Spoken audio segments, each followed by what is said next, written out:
Hello and welcome to Maxima Insights. I'm your host Felician, and today with me is Patrick Jamaal, the CEO of Maxima Consulting. So, Thank you, Philip. happy to have you here. Thank you very much for having me. So, you see, we started on a good note as always. So, Patrick, time and material, outcome, value-based pricing. That's the topic for today. All right. So, when does T&M make sense and when not? It oftentimes makes sense. I think that the time and material model for contracting and bringing in expertise and specialization makes sense most of the time, particularly in the early phases of a project. So if you're an organization, a company, a group, and you have a new initiative and you're not exactly sure what the exact specific outcome should be, T&M probably makes the most sense for you. It gives the most flexibility. It lets you ramp up, ramp down the quickest. And then it also allows you to deviate and make changes kind of on the fly. Whereas other contract models and other types of models, right, where we're focusing more now with like outcome based, there's a rigidity to it. So it really is focused more on probably a more mature product outcome. It's probably focused more on KPIs and SLAs and things of that nature. That being said, I think that it's like everything else in this world.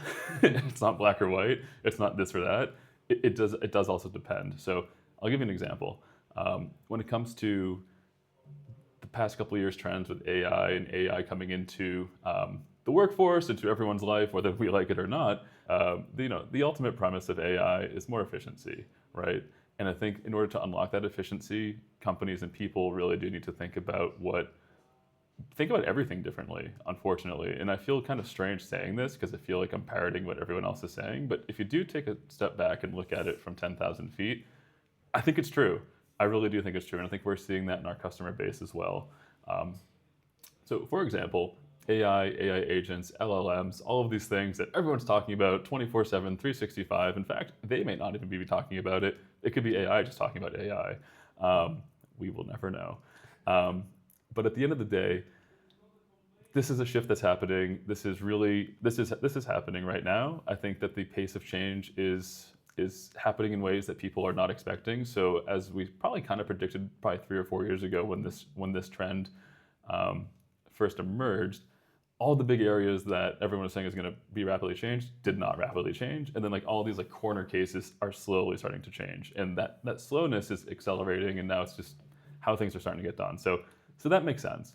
To the point of T&M, outcome-based pods, things of this nature, there's been a very strong trend, probably since 2018 or earlier, where enterprises and their partners and their vendors have really been changing that relationship. So they're trying to put more pressure and have more skin in the game from the vendors and companies like Maxima and our friends and foe across the entire industry. And that puts the pressure on us to figure out a new way to do more with less. AI is a great enabler to make that happen. And the view that I'm currently taking, I think we as a company and probably us as an industry realistically are taking or starting to take is to our customers, don't get bogged down with like what type of LLM you need, or don't get bogged down with what type of agent you need, or how to do this or how to do that. If you want to partner with an organization to make you more efficient, then put that pressure on the organization to figure out how to get that efficiency with AI or otherwise. And I think those are the models and some of the use cases that will come up for more of like an outcome-based or pod-driven model. Yeah. So what we're coming and saying is like, hey, what are you trying to actually achieve here? Like you're spending $100,000 a month on payroll for this KYC department. They're processing 500 applications a month. That's a lot of money. That's a lot of time. That's a lot of energy being put in. What if you outsourced or you partnered with someone to promise that same output for a quarter of the cost? And that company is now using AI with all the security and whatnot baked into it. So now you as the law firm, you're getting that same output of say 500, or maybe you double it. You have 1,000 applications processed per month.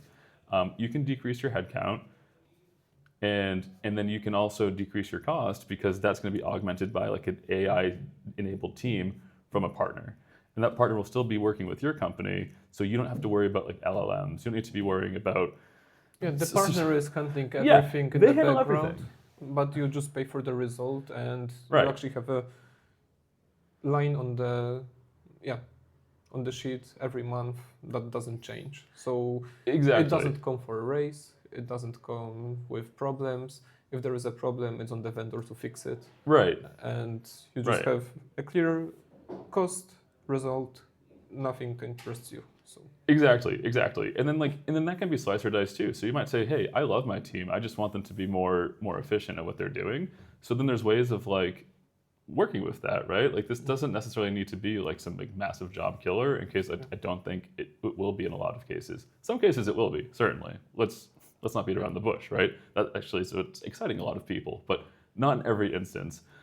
So if you've got your team of people and you're like, cool, I just want them to be more efficient or not be bogged down with the busy work that is really should just be handled by AI, or AI is more efficient at, or whatever, we can work with that, right? We can build those models, we can maintain those models and those agents, train your team up on it, and then support it as well, right? So you don't necessarily need to replace people.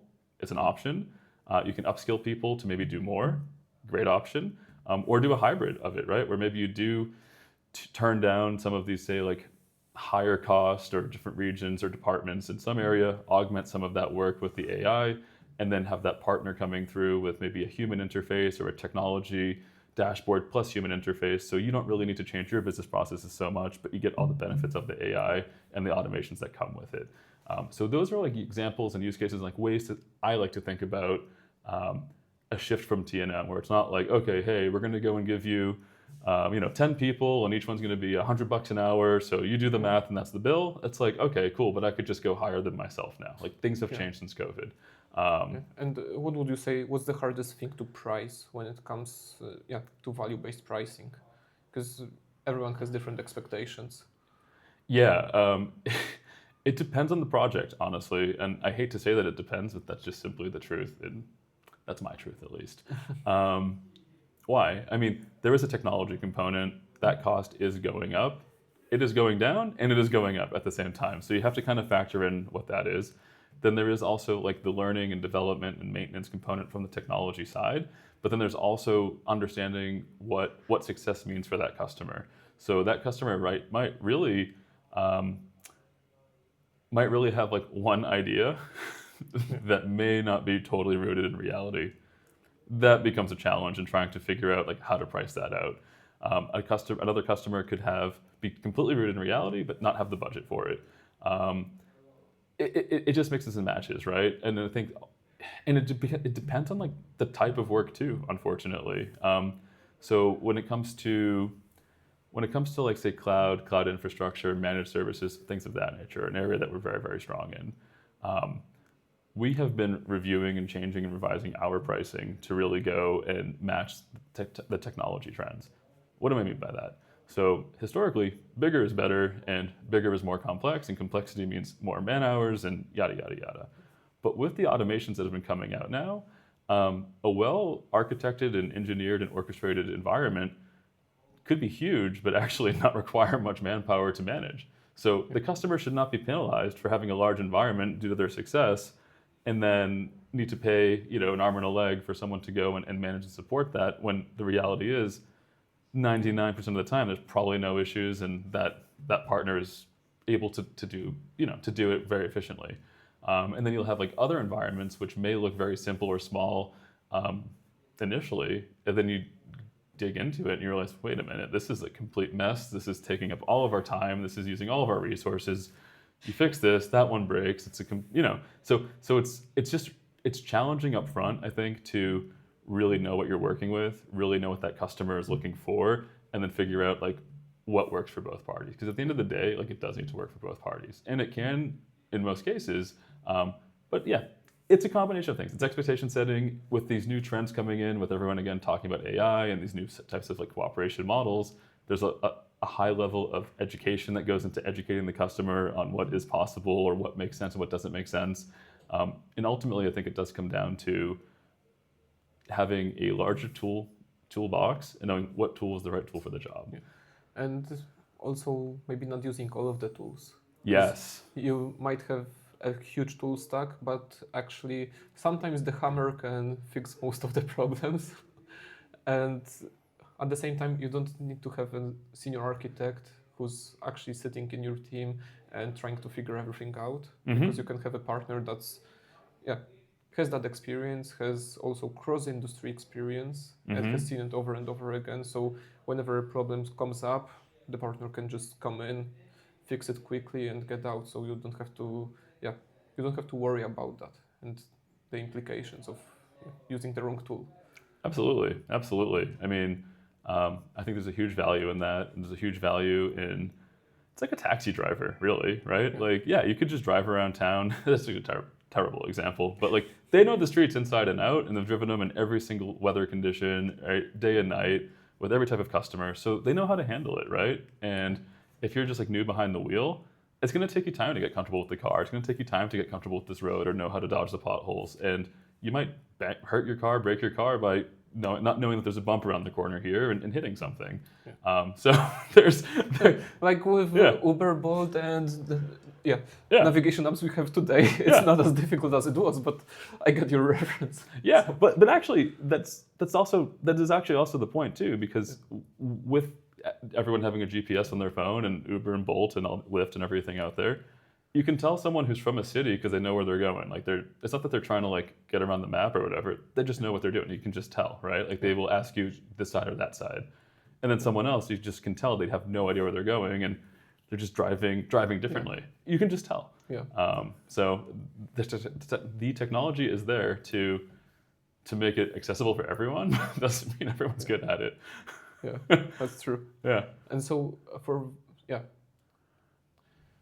when someone moves away from T&M and just goes into value outcome-based pricing, so the success depends case by case, right? But would you say that the success for one client is also realizing that sometimes using AI doesn't make sense? Totally. There are so many cases when AI does not make sense. Because I have this feeling that everyone right now is jumping into it Yeah. just because there is this hype, but in most cases the thing that you want to use AI for actually makes sense to just automate or do a simple if this then that. And people are, automation has been with us for a long time, but now people, because of the hype train with AI, are trying to jump onto it and slap it just to have it, just to say that we do AI, we have it. Yeah, totally. And I think the other thing with AI too, which is just crucially important, I believe IBM had written this down somewhere in like the 60s I was reading, that like a computer cannot replace a human, and you always need to have a manager's approval for something. So AI can do a lot. It is a very powerful technology. I think we as a society are still just beginning to understand what that means. I think 2 or 3 years ago, some really big claims were made. We'll see if they come true. But I think the underlying foundation of that is fundamentally going to shift and evolve with time, right? But you still need people. You still do. And why? Maybe it's not the right thing to say, but someone needs a throat to choke. When something goes wrong, that's what it is. Ultimately, I think that's what it is, right? How did that get approved? So the job will change. The job today is absolutely different than the job 2 or 3 years ago. And when I'm speaking with our engineers who are using AI all the time, they're like, it's not bad, it's not good, it's just different. I am getting so much more output done. The quality is actually improving because it's really good at these specific use cases, but it doesn't replace everything. And if I don't know what I'm looking for, or I don't know the fundamentals of the problem or the entire application, this thing can't go very far. So it's just a tool. It's not a replacement. Maybe in the future, but I think we're way further away from that than the big companies would like to let us believe. And do you have any advice for clients who are evaluating vendors that want to build them strictly time and material and by the hour? I think that's fine. I think that's fine. If that's what you're comfortable with, and that's something that you're willing to part dollars with for that service in return, and it's agreed upon that that's going to be the output, and everyone's happy, I don't see a problem with that at all. I think if everyone's happy with the deal, and it makes sense, that's great. I guess my message really is that's not the only way. And so shop around, speak with more people, speak with more vendors, more solution providers. There's more than enough material online just on YouTube alone, right? To get some ideas, and speak with your partner or explore new partnerships as well to see how they could maybe handle that. And again, I just don't see everything as so binary where it's a this or a that.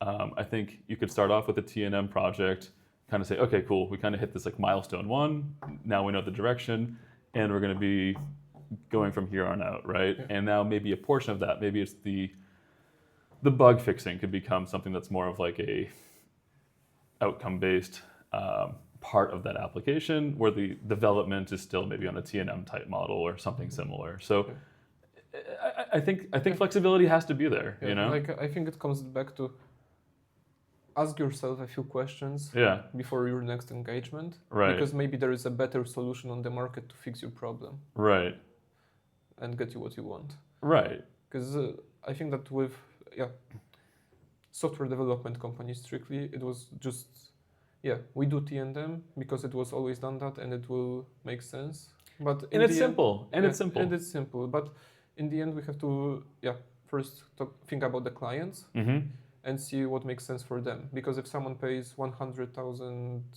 per month on T&M and doesn't see the value, then maybe it just makes more sense to engage a project pod or just go to a different vendor who can actually get you what you want. Yeah, I agree, and I think in that discovery and in that process and that reflection of your own business or your own organization or your own department, you can use things as an accelerator. So you could say, hey, you know what? I know we need AI, or I know AI would be really, really good for this department or team or problem I'm trying to solve. We don't have it. We don't know how to do it. I'm using ChatGPT, but like this isn't like I know I can do more, but what more is there? Probably a good idea to bring in an external party who specializes in that, get into like a 6 or 12-month engagement, use it as an incubator, use it as a launching point, see if it works, see if it doesn't work. If it does work, awesome, you did a great job, and now you have kind of 2 options: use it as your launch pad and then build it in-house, right? Or say, I'm happy, let's continue with it, right? And maybe at that point, say after 12 months of working with a partner on building out whatever that pod or team or outcome or solution is, you'll say, okay, cool. This is working well. I still think that there's more room for improvement, and then you can go back and renegotiate. So let's lower the price because now it's repeatable. We've already done the hard part, so let's go from there. Or what else can we add to this and get more value out of it? So I think the whole name of the game is just, again, it's not a one-size-fits-all solution or thought process, but what does bring you the best value? I think the other side of it too, which some customers and companies need to consider as well, is when you are going for the pod-shaped models or the outcome-based type models, there is an element of shared services in there too. So you're really kind of now vetting and looking at things just on like a KPI basis more so, right? Yeah. And some people might say, that's awesome. That's literally all I want to know. Like, this number is over 99. I'm happy. My job is complete. I'm getting the promotion. Awesome. Everyone's happy.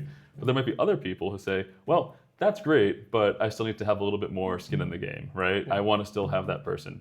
And that is also possible, at least from how we would approach it as well, right? Where we could maybe say, well, this will be the dedicated to you, and then we'll augment this part of the project to the shared services. This way you kind of get the best of both worlds, right? We could augment with our global locations for that 24/7 coverage, and they're constantly monitoring, say, the progress of the agent's work or whatever the case may be. But then you also still have like that dedicated solution architect or that dedicated project manager who's only working with you and perhaps even has a dedicated team as well. So that's where the mixing and the matching. Yeah. But it's a good tool to have in the toolbox, right? Exactly. You just get more value as the customer, and then you have more knowledge kind of being shared as well. Yeah, that tribal knowledge that can stay with you as well. Exactly. So thank you very much for this one. Thank you very much as well.